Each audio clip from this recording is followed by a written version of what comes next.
ಓಂ ತದೇತತ್ ಸಹಸ್ರಂ ತತ್ಸರ್ವಂ ತಸ್ಯ ಮೇನ್ನಂ ಮಿತ್ರಂ ದಕ್ಷಿಣಂ ಸತಿತಿ ಪ್ರಾಣಃ ಪರೋಕ್ಷಪ್ರಿಯಾ ಇವ ಹಿ ದೇವಾಃ ಪರೋಕ್ಷಪ್ರಿಯಾ ಇವ ಹಿ ದೇವಾಃ. ಓಂ ಸ್ಥಾಣವೇ ನಮಃ. ಓಂ ವಿಮಿಕ್ಷನ್ ಸಮಂಧಸಾಂ ಮದೇಷು ವಾ ಉವಾಚ ವೃಷಾಜಜಾನ ವೃಷಣಂ ರಣಾಯ ತಮುಚಿನ್ನಾರೀ ನರ್ಯಂ ಸಸೂವ. ಇದು ಮಹಾಭಾರತ ಪ್ರವಚನ ಸರಣಿಯಲ್ಲಿ ಅನುಶಾಸನ ಪರ್ವದ 383ನೇ ಭಾಗ. ಸ್ಥಾಣು ಎಂಬ ಶಬ್ದದ ಅರ್ಥವನ್ನು ಹೇಳುವಂಥ ಈ ಮಿಮಿಕ್ಷನ್ ಸಂಬಂಧಸ ಅನ್ನುವಂಥ ಈ ಮಂತ್ರದ ಅರ್ಥವನ್ನು ನೋಡ್ತಿದ್ದೇವೆ. ಅಲ್ಲಿ ಒಬ್ಬ ಭಕ್ತ ಈ ಭಗವಂತನನ್ನು ಹುಟ್ಟಿಸಿದ, ಮತ್ತೊಬ್ಬಳು ಸ್ತ್ರೀ ಕೂಡ ಭಗವಂತನನ್ನು ಹೆತ್ತಳು ಅಂತ ಇಷ್ಟು ವರ್ಣನೆ ಬರ್ತದೆ. ಅಲ್ಲಿ ಭಗವಂತನನ್ನ ಭಕ್ತ ಮತ್ತು ಒಬ್ಬ ಸ್ತ್ರೀ ಹೆರುವುದು ಅಂದ್ರೆ ಚತುರ್ಮುಖ ಅಥವಾ ಸರಸ್ವತಿ ಅಥವಾ ಪ್ರಾಣ ಅಥವಾ ಭಾರತೀಯರು ಆ ಪರಮಾತ್ಮನನ್ನ ಜಗತ್ತಿಗೆ ಬೆಳಕಿಗೆ ತರುವುದು ಅಂತ ಅರ್ಥ ಅನ್ನೋದನ್ನ ನಾನು ಅಭಿಪ್ರಾಯಪಟ್ಟಿದ್ದೆ. ಇದಕ್ಕೆ ಸಂಬಂಧಪಟ್ಟಂತೆ ಶಾಸ್ತ್ರದಲ್ಲಿಯೇ ಅನೇಕ ಥರದ ಉದಾಹರಣೆಗಳು ಕಾಣಿಸ್ತವೆ. ಪೃಷ್ಣಿಗರ್ಭ, ಪೃಷ್ಣಿ ಅಂದ್ರೆ ವೇದ, ಆ ವೇದಾಭಿಮಾನಿ ದೇವತಾ ಸ್ತ್ರೀಯರ ಗರ್ಭದಲ್ಲಿರುವವನು ಇವನು ಅಂತ ಅವನನ್ನ ಶಾಸ್ತ್ರ ವರ್ಣನೆ ಮಾಡಿದೆ, ಮಹಾಭಾರತ ಹಾಗೆ ಅವನನ್ನು ವರ್ಣನೆ ಮಾಡಿದೆ ಅನ್ನುವುದನ್ನೆಲ್ಲ ಈ ಹಿಂದೆ ನೋಡಿದ್ದೇವೆ. ಮತ್ತೆ ಐತರೇಯ ಉಪನಿಷತ್ನಲ್ಲೂ ಕೂಡ ಇರುವಂತಹ ಒಂದು ಉದಾಹರಣೆಯನ್ನ ಈಗ ನೋಡೋಣ. ಇದು ಐತರೇಯ ತೃತೀಯಾರಣ್ಯಕದ ಮೊದಲನೇ ಅಧ್ಯಾಯದಲ್ಲಿ ನಮಗೆ ಕಾಣಿಸುವಂತಹ ಒಂದು ಮಾತು. ವಾಗ್ವೈ ಮಾತಾ ಪ್ರಾಣಃ ಪುತ್ರಃ ಅಂತ ಆ ಐತರೇಯ ಉಪನಿಷತ್ತು ಸರಸ್ವತಿ ದೇವಿಯನ್ನ ಭಗವಂತನ ತಾಯಿ ಅಂತಲೂ ಆ ಪರಮಾತ್ಮನನ್ನ ಅವಳ ಮಗ ಅಂತಲೂ ವರ್ಣನೆ ಮಾಡಿದೆ.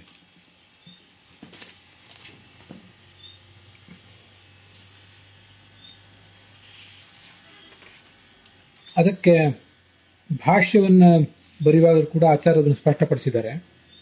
ಮತ್ತೆ ಆ ಐತರೇಯ ಉಪನಿಷತ್ತೇ ತನ್ನ ಮಾತನ್ನ ತಾನೇ ಸ್ಪಷ್ಟಪಡಿಸಿದೆ. ಋಗ್ವೇದದ ಇನ್ನೊಂದು ಭಾಗ ಸಂಹಿತಾದಲ್ಲಿ ಬರುವಂತಹ ಒಂದು ಮಂತ್ರವನ್ನ ಆ ಐತರೇಯ ಉಪನಿಷತ್ತೆ ಕೋಟ್ ಮಾಡಿದೆ. ಏಕಸ್ಸು ಪರ್ಣ ಸಮುದ್ರಮಾವಿವೇಶ ಸ ಇದಂ ವಿಶ್ವಂ ಭುವನಂ ವಿಚಷ್ಟೆ ತಂ ಪಾಕೇನ ಮನಸಾ ಪಶ್ಯಮಂತಿತಸ್ತಂ ಮಾತಾರೇಢಿ ಸವುರೇಢಿ ಮಾತರಂ ಅಂತ. ಒಬ್ಬ ಪರಮಾನಂದ ಸ್ವರೂಪನಾದಂತಹ ಭಗವಂತ ಕ್ಷೀರ ಸಾಗರದಲ್ಲಿದ್ದಾನೆ ಅಥವಾ ನಮ್ಮ ಹೃದಯ ಸಮುದ್ರದಲ್ಲಿದ್ದಾನೆ. ಇಡೀ ವಿಶ್ವವನ್ನು ಅವನು ನೋಡ್ತಾ ಇದ್ದಾನೆ. ಪಕ್ವವಾದ ಮನಸ್ಸಿನಿಂದ ಅವನನ್ನು ನಾವು ಸಮೀಪದಿಂದ ನೋಡಬಲ್ಲೆವು. ಒಬ್ಬಳು ತಾಯಿ ಅವನನ್ನು ನೋಡಿ ಹಿಗ್ಗುತ್ತಾಳೆ, ಅವನು ಕೂಡ ತಾಯಿಯನ್ನು ನೋಡಿ ಹಿಗ್ಗುತ್ತಾನೆ. ತಮ್ಮ ಮಾತಾರೇಢಿ ಸೌರೇಢಿ ಮಾತರಂ ಅಂತ ಬಂದಿದೆ. ಇಲ್ಲೂ ಕೂಡ ಐತರೇಯ ಉಪನಿಷತ್ನಲ್ಲಿ ವಾಕ್ತದ ಪ್ರಾಣಂ ರೇಢಿ ಪ್ರಾಣಸ್ತದ ವಾಚಂ ರೇಢಿ ತಾವನ್ಯೋನ್ಯಂ ರೀಢ ವಾಗ್ವೈ ಮಾತಾ ಪ್ರಾಣಃ ಪುತ್ರಃ. ಈ ವಾಗಭಿಮಾನಿನ ದೇವತೆ ಪ್ರಾಣಶಬ್ದವಾಚ್ಯನಾದ ಪರಮಾತ್ಮನನ್ನು ನೋಡಿ ಹಿಗ್ಗುತ್ತಾಳೆ, ಹಿರಿ ಹಿಗ್ಗುತ್ತಾಳೆ. ಆ ಪ್ರಾಣನೂ ಕೂಡ ಅವಳನ್ನು ನೋಡಿ ಹಿಗ್ಗುತ್ತಾನೆ. ಅವರಿಬ್ಬರು ಪರಸ್ಪರ ನೋಡಿ ಸಂತೋಷ ಪಡ್ತಾರೆ.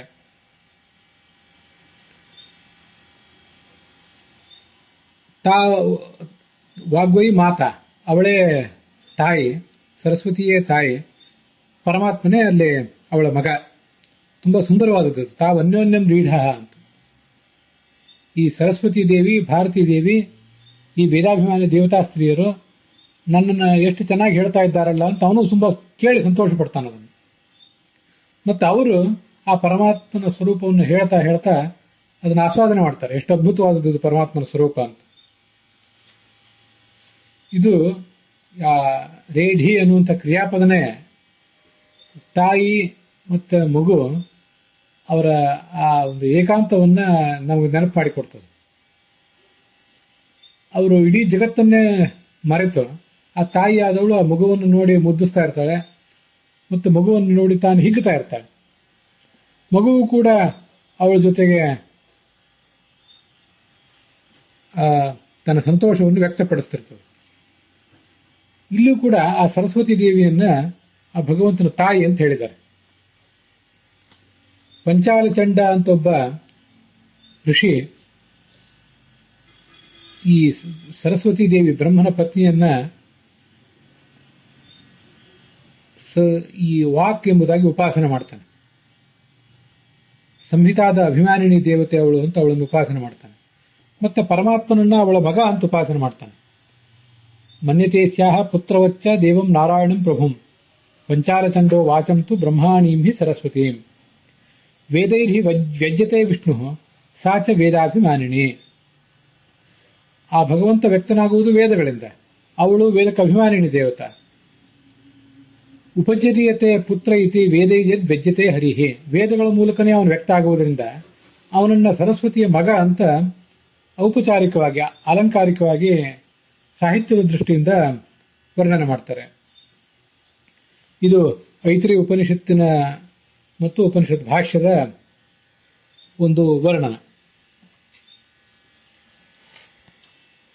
ಮತ್ತೆ ಏಕಸ್ವಪರ್ಣ ಸಮುದ್ರಮಾವಿವೇಶ ಅಂತ ಏನು ಮಂತ್ರ ಬಂತು, ಇದು ಕೂಡ ಘರ್ಮ ಸೂಕ್ತದ ಒಂದು ಮಂತ್ರ.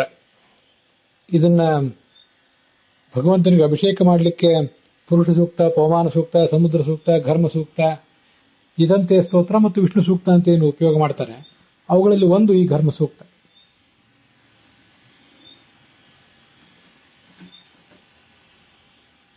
ಕುವಿದ್ವೃಷಣ್ಯಂತೀಭ್ಯ ಪುನಾನೋ ಗರ್ಭಮಾದಧತ್ ಯಾ ಶುಕ್ರಂ ದುಹತೆ ಪಯಃ. ಪವಮಾನ ಮಂಡಲದಲ್ಲಿ 2ನೇ ಅಧ್ಯಾಯ 19ನೇ ವರ್ಗ ಅಲ್ಲಿ 5ನೇ ಮಂತ್ರ ಇದೆ. ಸರಸ್ವತಿಯ ಒಡಲನ್ನ ಪವಿತ್ರಗೊಳಿಸುವಂತಹ ಈ ಚತುರ್ಮುಖ ಅವಳಲ್ಲಿ ಗರ್ಭವನ್ನ ಇರಿಸ್ತಾನೆ. ಅವಳು ಆ ಅಮರತ್ವಕ್ಕೆ ಕಾರಣ ಆದಂತಹ ತತ್ವಜ್ಞಾನ ಎಂಬ ಹಾಲನ್ನ ನಮಗೆಲ್ಲರಿಗೂ ಕೊಡ್ತಾಳೆ.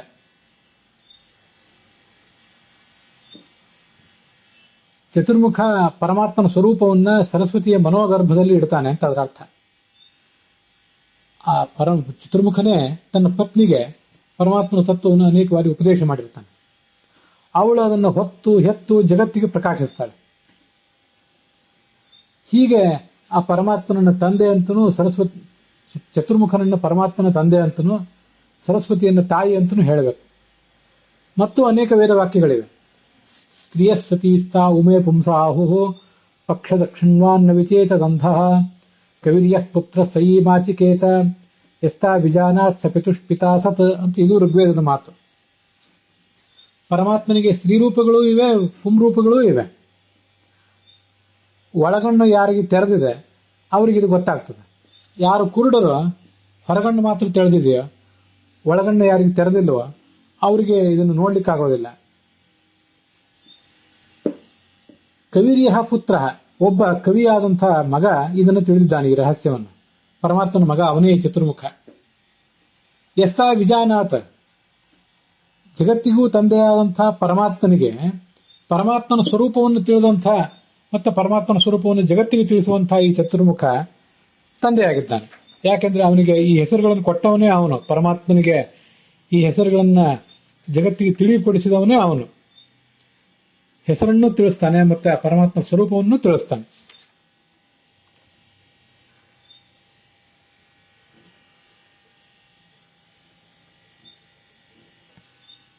ಅದಕ್ಕಾಗಿ ಭಾಗವತ ಅವನನ್ನ ತ್ರಯೀಸುತ, ವೇದಗರ್ಭ ಅಂತ ಹೀಗೆ ವರ್ಣನೆ ಮಾಡಿದೆ.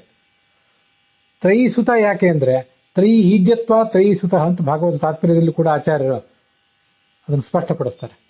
ತ್ರಯೀ ಅಂದ್ರೆ ವೇದ, ಆ ವೇದದಿಂದ ಇವನು ಸ್ತುತ್ಯ, ಆದ್ರಿಂದ ಇವನನ್ನ ವೇದದ ಪುತ್ರ ಅಂತ ಹೇಳ್ತಾರೆ.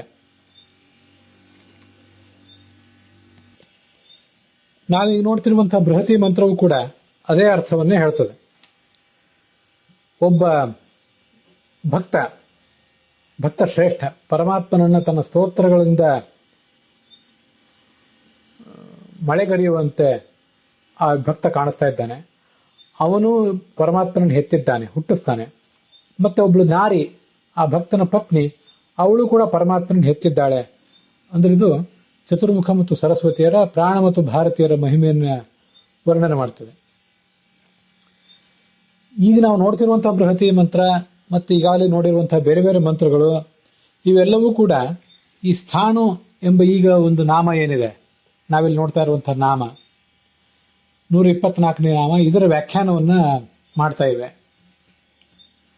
ಯಾಕೆ ಸ್ಥಾಣು ಅಂದ್ರೆ ಏನು? ಸ್ಥಾಪ್ಯತೆ ಲೋಕೆ ಜಗತ್ಪಿತೃಭ್ಯಾಂ ಚತುರ್ಮುಖ ಸರಸ್ವತಿಭ್ಯಾಂ ಇತಿ ಸ್ಥಃ. ಜಗತ್ತಿಗೆ ತಂದೆ ತಾಯಂದಿರಾದಂತಹ ಚತುರ್ಮುಖ ಸರಸ್ವತಿಯರಿಂದ ಈ ಪರಮಾತ್ಮ ಜಗತ್ತಿನಲ್ಲಿ ಇರಿಸಲ್ಪಡ್ತಾನೆ. ಜಗತ್ತಿನ ಎದುರಿಗೆ ಅವರು ಅವನನ್ನ ತೋರಿಸ್ತಾರೆ, ಪ್ರೆಸೆಂಟ್ ಮಾಡ್ತಾರೆ ಅಂತ ಅರ್ಥ. ಆದ್ರಿಂದ ಭಗವಂತ ಸ್ಥ. ಮತ್ತೆ ಅವನು ಆಣು ಅಥವಾ ಅಣು.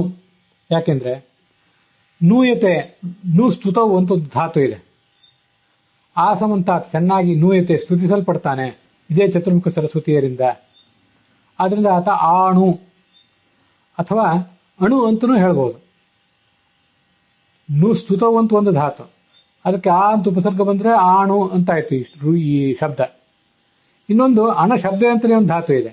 ಅನ್ಯತೆ ಅಂದ್ರೆ ಶಬ್ದತೆ, ಶಬ್ದಗಳ ಮೂಲಕ ವರ್ಣಿಸಲ್ಪಡ್ತಾನೆ. ಆದ್ರಿಂದ ಅವನು ಅಣುನೂ ಹೌದು. ಸ್ಥ ಪ್ಲಸ್ ಆಣು, ಹಾಗೆ ಸ್ಥ ಪ್ಲಸ್ ಅಣು, ಇವೆರಡೂ ಸೇರಿ ಆಗುವುದು ಸ್ಥಾಣು ಅಂತಾನೆ. ಹೀಗೆ ಜಗತ್ತಿನ ಎದುರಿಗೆ ವರ್ಣಿಸಲ್ಪಡುವಂತಹ, ಶಬ್ದಗಳ ಮೂಲಕ ವರ್ಣಿಸಲ್ಪಡುವಂತಹ ಭಗವಂತನನ್ನ ಸ್ಥಾಣು ಅಂತ ಹೇಳ್ತಾರೆ. ಪ್ರತ್ಯಕ್ಷ, ಅನುಮಾನ ಇತ್ಯಾದಿ ಯಾವುದೂ ಕೂಡ ಭಗವಂತನನ್ನು ತಿಳಿಸಲಾರದು. ತಿಳಿಸಿದ್ರೆ ಈ ವೇದವೇ, ಆಗಮವೇ ಅವನನ್ನ ತಿಳಿಸ್ಬೇಕು. ಆದ್ರಿಂದ ಅವನನ್ನ ಸ್ಥಾಣು ಅಂತ ಹೇಳಿದಂತಾಗ್ತದೆ. ಭಾವಾರ್ಥ ಏನಾಯ್ತು? ಭಾವಾರ್ಥನ ಹೇಳೋದಕ್ಕಿಂತ ಮುಂಚೆ ನನಗೆ ದಾಸರ ಮಾತೊಂದು ನೆನಪಿಗೆ ಬರ್ತದೆ. ನಿಂತಾನ ವಿಠ್ಠಲ ನಿಂತಾನ ಅಂತ. ಭಗವಂತ ನಿಂತಾನ ಅಂತ ದಾಸರು ವರ್ಣನೆ ಮಾಡ್ತಿದ್ದಾರೆ. ನಾವು ಕೆಲವು ಬಾರಿ ನಿಲ್ತೇವೆ, ಕಂಬವೂ ನಿಲ್ತದೆ, ಪ್ರಾಣಿಯೂ ನಿಲ್ತದೆ. ನಿಂತವರನ್ನೆಲ್ಲ ನಿಂತಾನ ನಿಂತಾನ ಅಂತ ಹಾಡಿ ಹೊಗಳಬೇಕಾದ ಅಗತ್ಯ ಏನಿಲ್ಲ. ಮತ್ತೆ ನಿಂತವರನ್ನೆಲ್ಲ ತಿಷ್ಠತೀತಿ ಸ್ಥಾಣು, ತಿಷ್ಠತಿ ಅಂದ್ರೆ ನಿಲ್ತಾನೆ, ಯಾರು ತಿಷ್ಠತಿಯೋ ಅವನು ಸ್ಥಾಣು ಅಂತ ನಿಂತವರನ್ನೆಲ್ಲ ಹೇಳಬೇಕಾಗಿಲ್ಲ. ಯಾವುದೋ ವ್ಯರ್ಥವಾದ ಕೆಲಸಗಳನ್ನೆಲ್ಲ ಮಾಡ್ತಾ ನಿಂತವರನ್ನ, ಅಥವಾ ಏನೂ ಕೆಲಸ ಮಾಡದೆ ಆಲಸಿಗಳಾಗಿ ನಿಂತವರನ್ನ, ಯಾವುದೋ ಬಹಳೇನು ಬೆಲೆ ಬಾಳದೇ ಇರುವಂತಹ ಕೆಲಸವನ್ನ, ಅಷ್ಟೇನು ಪ್ರಧಾನವಲ್ಲದ ಕೆಲಸವನ್ನು ಮಾಡುವವರನ್ನೆಲ್ಲ ಮಾಡ್ತಾ ನಿಂತವರನ್ನೆಲ್ಲ ನಾವು ಸ್ಥಾಣು ಅಂತ ಹೇಳಬೇಕಾಗಿಲ್ಲ. ನಿಂತಾನ ವಿಠ್ಠಲ ನಿಂತಾನ ಅಂದ್ರೆ ಅವನು ಭಕ್ತರ ಅಪೇಕ್ಷೆಗಳನ್ನೆಲ್ಲ ಈಡೇರಿಸ್ತಾ ನಿಂತಿದ್ದಾನೆ. ಟೊಂಕದಲ್ಲಿ ಕಟಿಯಲ್ಲಿ ಕರೆ ಇಟ್ಟು ಆ ಪಂಡರಿರಾಯ ನಿಂತಿದ್ದಾನೆ. ಸೃಷ್ಟಿಯನ್ನು ಮಾಡ್ತಾ ನಿಂತಿದ್ದಾನೆ. ಹಾಗೆ ಸ್ಥಿತಿಯನ್ನು ಮಾಡ್ತಾ ನಿಂತಿದ್ದಾನೆ, ಪ್ರಳಯವನ್ನು ಮಾಡ್ತಾ ನಿಂತಿದ್ದಾನೆ. ಯಾವತ್ತೂ ಸಿದ್ಧಹಸ್ತನಾಗಿ, ಕಟಿಬದ್ಧನಾಗಿ ಈ ಜಗತ್ತಿನ ಕಾರ್ಯಕ್ಕಾಗಿ ಅವನು ಯಾವತ್ತೂ ಅಣಿಯಾಗಿದ್ದಾನೆ. ಹೀಗೆ ಅಣಿಯಾಗಿದ್ದವನೇ ಸ್ಥಾಣು. ಈ ಭಗವಂತ ತನ್ನ ಭಕ್ತರಿಗೆ ಸಂತೋಷ ಕೊಡುವುದಕ್ಕಾಗಿ ಜ್ಞಾನಾನ್ನಾದಿಗಳೇ ಮಳೆ ಕರೆದು ಅವರಲ್ಲಿ ನೆಲೆ ನಿಂತ, ಹೃದಯದಲ್ಲಿ ನಿಂತ. ಹೊರಗೆ ನಿಂತವ್ರನ್ನೆಲ್ಲ ನಿಂತವು ಅಂತ ಹೇಳಬೇಕಾಗಿಲ್ಲ. ಹೊರಗೆ ನಿಂತವರು ಆಕಸ್ಮಿಕವಾಗಿ ನಿಂತರು, ಮತ್ತೊಂದು ಗಳಿಗೆಯಲ್ಲಿ ಹೋದರು, ಈ ಗಳಿಗೆಯಲ್ಲಿ ನಿಂತರು, ಮತ್ತೊಂದು ಗಳಿಗೆಯಲ್ಲಿ ಹೋದರು. ಹೃದಯದಲ್ಲಿ ನಿಂತವರೇ ನಿಂತವರು. ಅಂತಹ ಭಕ್ತಾಭೀಷ್ಟದಾಯಕನಾದಂತಹ ದೇವನನ್ನ ಸ್ತೋತ್ರದ ಸಿಂಚನ ಮಾಡಬಲ್ಲಂತಹ ಚತುರ್ಮುಖ, ಈ ಚತುರ್ಮುಖ ಅವನನ್ನ ಜಗತ್ತಿನ ಸಂತೋಷಕ್ಕಾಗಿ ಬೆಳಕಿಗೆ ತಂದ. ಪರಮಾತ್ಮನ ಬೆಳಕಿಗೆ ತಂದ್ರೆ ಜಗತ್ತಿಗೆಲ್ಲ ಸಂತೋಷ. ಆತನ ಸತಿಯಾದಂತಹ ಸರಸ್ವತಿಯೂ ಕೂಡ ಜಗದ್ರಕ್ಷಕನಾದಂತಹ ಪರಮಾತ್ಮನನ್ನ ಜಗತ್ತಿಗೆ ಹೆತ್ತು ತೋರಿದಳು ಅಂತದರ ಭಾವಾರ್ಥ. ಈಗ ನಾವು ನೋಡ್ತಿರುವಂತಹ ರಘುನಾಥ ತೀರ್ಥರ ವ್ಯಾಖ್ಯಾನಕ್ಕನುಸಾರವಾಗಿ ಮಾತ್ರ ಶಾಶ್ವತ ಮತ್ತು ಸ್ಥಾಣು ಅಂತ ಎರಡು ಬೇರೆ ಬೇರೆ ಶಬ್ದಗಳು. ಅಷ್ಟನ್ನು ಹೊರತುಪಡಿಸಿದರೆ ಅನೇಕ ವ್ಯಾಖ್ಯಾನಕಾರರೆಲ್ಲ ಶಾಶ್ವತ ಮತ್ತು ಸ್ಥಾಣು ಅನ್ನೋದನ್ನ ಒಂದೇ ರೂಪ, ಒಂದೇ ನಾಮ ಅಂತ ಹೇಳ್ತಾರೆ. ಸಹ ಭಗವಃ ಕಸ್ಮಿನ್ ಪ್ರತಿಷ್ಠಿತಃ ಇತಿ ಸ್ವೇ ಮಹಿಮ್ನಿ ಪ್ರತಿಷ್ಠಿತ ಇತಿ ಅಂತ ಛಾಂದೋಗ್ಯ ಉಪನಿಷತ್ನಲ್ಲಿ ಬಂದಿದೆ. ಇಂತಹ ಮಹಾಮಹಿಮೆ ಇರುವಂತಹ ಭಗವಂತ ಎಲ್ಲಿದ್ದಾನೆ ಅಂತ ಕೇಳಿದ್ರೆ ಸ್ವೇ ಮಹಿಮ್ನಿ ಪ್ರತಿಷ್ಠಿತ, ತನ್ನಲ್ಲೇ ಅವನು ಯಾವತ್ತೂ ಆಶ್ರಿತನಾಗಿರ್ತಾನೆ. ಅವನು ಇನ್ನೊಬ್ಬರ ಸಂಪತ್ತನ್ನ, ಇನ್ನೊಬ್ಬರ ವೈಭವವನ್ನೆಂದು ಅವಲಂಬಿಸಿದವನಲ್ಲ. ಹಾಗಾಗಿ ಶಾಶ್ವತವಾದಂಥ ಸ್ವೇ ಮಹಿಮ್ನಿ, ತನ್ನ ಮಹಿಮೆಯಲ್ಲಿ, ತನ್ನ ಪ್ರಭಾವದಲ್ಲಿ ಪ್ರತಿಷ್ಠಿತ ಇದ್ದಾನೆ.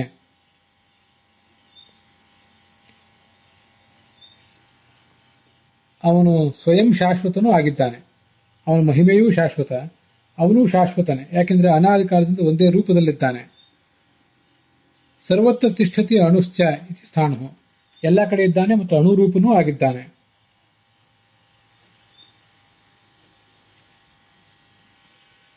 ಶಾಶ್ವತನಾದಂತಹ ಜೀವನಲ್ಲಿ ಮತ್ತೆ ಎಲ್ಲ ರೀತಿಯಿಂದಲೂ ಶಾಶ್ವತರಾದಂತಹ ಮುಕ್ತರಲ್ಲಿ ಈ ಪರಮಾತ್ಮ ಇದ್ದಾನೆ. ನಿಯಾಮಕನಾಗಿರುವುದರಿಂದ ಅವನನ್ನು ಶಾಶ್ವತ ಸ್ಥಾಣು ಅಂತ ಹೇಳ್ತಾರೆ. ನಾವೀಗ ಜೀವರು ಕೂಡ ಶಾಶ್ವತರೇ, ಆದರೆ ನಮ್ಮ ದೇಹ ಶಾಶ್ವತ ಅಲ್ಲ. ಅಶಾಶ್ವತವಾದ ದೇಹವೊಂದು ನಮಗೀಗ ಬಂದು ಒದಗಿದೆ.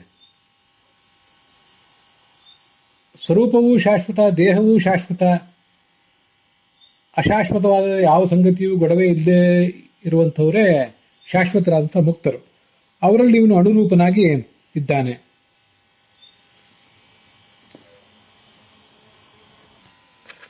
ದ್ರವ್ಯಂ ಕರ್ಮಚ ಕಾಲಶ್ಚ ಸ್ವಭಾವೋ ಜೀವಯೇವಚ ಯದನುಗ್ರಹಿತ ಸಂತಿ ನ ಸಂತಿ ಅದುಪೇಕ್ಷೆಯ. ದ್ರವ್ಯ, ಅದರ ಕ್ರಿಯಾ, ಮತ್ತೆ ಕಾಲ, ಸ್ವಭಾವ ಮತ್ತೆ ಜೀವ ಇವೆಲ್ಲವೂ ಪರಮಾತ್ಮನ ಅನುಗ್ರಹದಿಂದಿವೆ. ಅವನ ಅನುಗ್ರಹ ಇಲ್ಲದೆ ಹೋದರೆ, ಅವನ ಅವಲಂಬನೆ ಇಲ್ಲದೆ ಹೋದರೆ ಇದ್ಯಾವುದೂ ಇರುವುದೇ ಸಾಧ್ಯ ಇಲ್ಲ. ಆದ್ದರಿಂದ ಶಾಶ್ವತರಾದಂತಹ ಜೀವರು, ಶಾಶ್ವತವಾದಂತಹ ಪ್ರಕೃತಿ, ಅವೆಲ್ಲರಲ್ಲೂ ಕೂಡ ಇದು ಅಣುವಾಗಿ ಇದ್ದು ಅವುಗಳನ್ನು ನಿಯಂತ್ರಿಸುತ್ತಿದ್ದಾನೆ.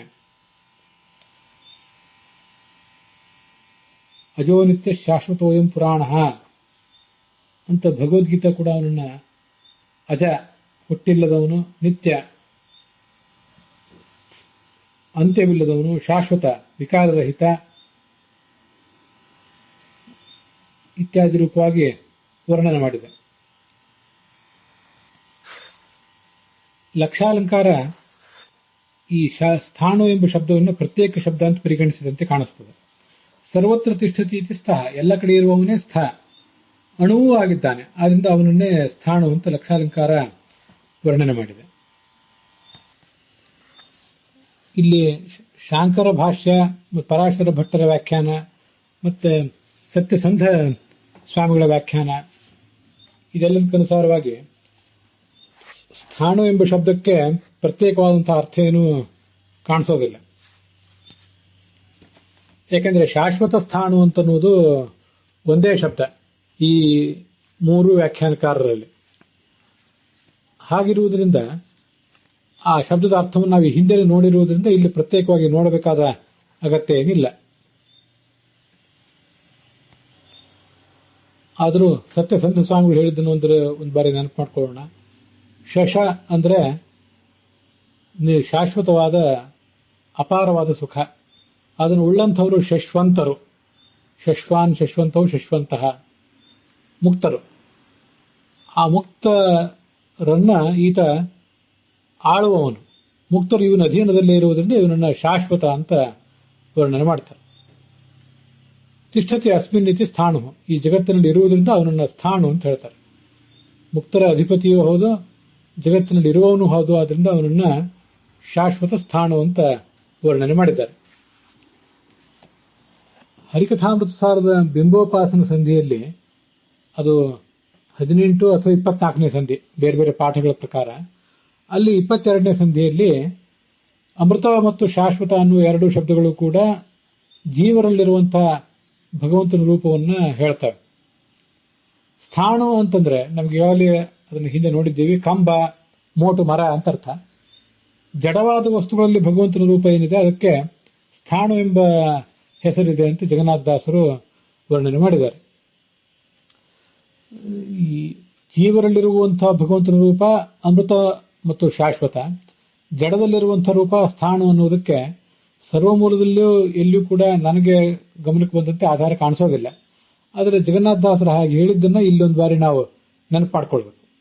ಈಗ ನಾವು ನೋಡ್ತಿರುವುದು ಸ್ಥಾಣು ಎಂಬ ಶಬ್ದ ಅಥವಾ ಶಾಶ್ವತ ಸ್ಥಾಣು ಎಂಬ ಶಬ್ದ, ಮತ್ತೆ ಅಮೃತ ಎಂಬ ಶಬ್ದವನ್ನು ಈಗಾಗಲೇ ಹಿಂದೆ ನೋಡಿದ್ದೇವೆ. ಜೀವರಲ್ಲಿ ಅಮೃತ ಮತ್ತು ಶಾಶ್ವತ ಅಂತ ಎರಡು ನಾಮದಿಂದಿದ್ದಾನೆ ಅಂತ ಜಗನ್ನಾಥದಾಸರು ಹೇಳಿರುವುದರಿಂದ ಅವರ ದೃಷ್ಟಿಯಲ್ಲಿ ಶಾಶ್ವತ ಎಂಬ ನಾಮ ಬೇರೆ ಮತ್ತು ಸ್ಥಾಣು ಎಂಬ ನಾಮ ಬೇರೆ ಅಂತಲೇ ಆಯಿತು. ಹೀಗೆ ಜಗನ್ನಾಥದಾಸರು, ಸತ್ಯಸಂಧ ಸ್ವಾಮಿಗಳು, ಶಂಕರಾಚಾರ್ಯರು, ಪರಾಶರ ಭಟ್ರು ಇವರೆಲ್ಲರದು ಅನೇಕ ವ್ಯಾಖ್ಯಾನಗಳನ್ನು ನೋಡಿದ್ದೀವಿ. ಅರ್ವಾಚೀನ ಅನೇಕ ಗ್ರಂಥಕಾರರ ಆಧಾರಗಳನ್ನು ಕೂಡ ಪರಿಶೀಲನೆ ಮಾಡಿದ್ದೀವಿ. ಕೆಲವುದರಲ್ಲಿ ಅವೆರಡು ಒಂದೇ ನಾಮ, ಇನ್ನು ಕೆಲವುದರಲ್ಲಿ ಅವು ಬೇರೆ ಬೇರೆಯಾದಂತಹ ನಾಮ. ಹೀಗೆ ಸ್ಥಾಣು ಎಂಬ ಶಬ್ದದ ಅರ್ಥವನ್ನು ನೋಡಿದ್ದೇವೆ ನಾವು.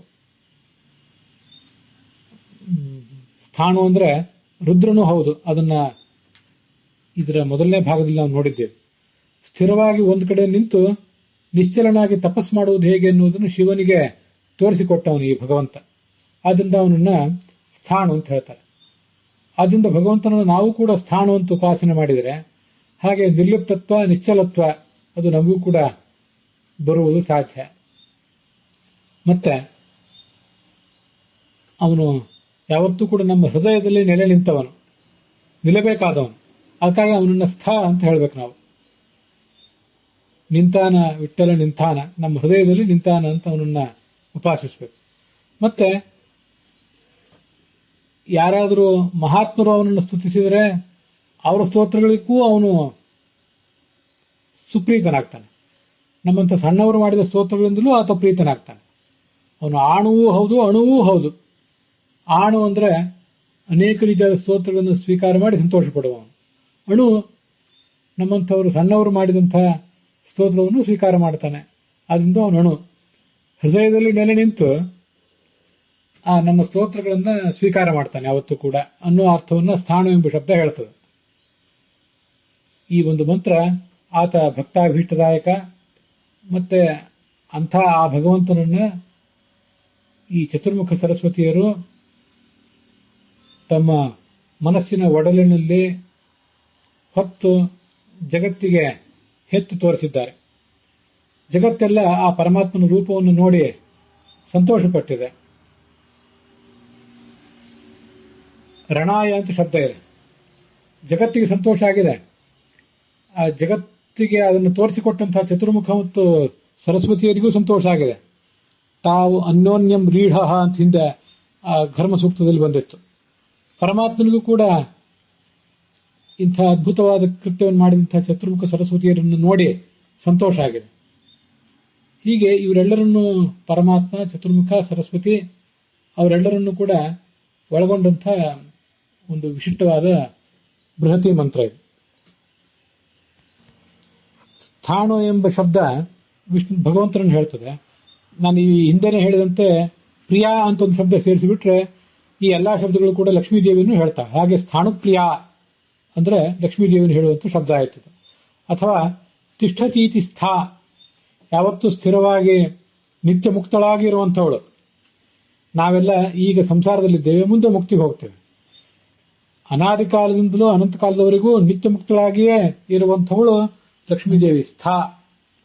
ಅವಳಿಂದ ಆ ಸಮಂತಾತ್ ನೋಯತೆ, ಜಗತ್ತಿನಲ್ಲಿ ಆ ಪರಮಾತ್ಮನನ್ನ ಅಷ್ಟು ಅದ್ಭುತವಾಗಿ ಸ್ತುತಿಸುವವರು ಬೇರೆ ಯಾರಾದರೂ ಇದ್ದರೆ, ಪೂರ್ಣವಾಗಿ ಅಲ್ಲದೆ ಹೋದರೂ ಉಳಿದೆಲ್ಲ ಜೀವರಿಗಿಂತ ಹೆಚ್ಚು ಸ್ತುತಿಸುವವಳು ಆ ಲಕ್ಷ್ಮೀದೇವಿಯೇ. ಆ ಸ್ಥಾ ಎನಿಸಿದ ಲಕ್ಷ್ಮೀದೇವಿಯಿಂದ ಆಣು ಸ್ತುತಿಸಲ್ಪಟ್ಟವನಾದ್ರಿಂದ ಇವನನ್ನ ಸ್ಥಾಣು ಅಂತ ನಾವು ತಿಳ್ಕೊಳ್ಬಹುದು.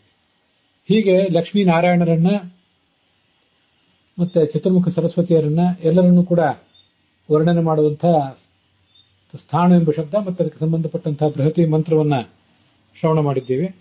ಇಲ್ಲಿಗೆ ಈ ಭಾಗ ಸಮಾಪ್ತವಾಗಿದೆ. ಅಲ್ಲಿಗೆ ಈ ಭಾಗ ಸಮಾಪ್ತವಾಗಿದೆ.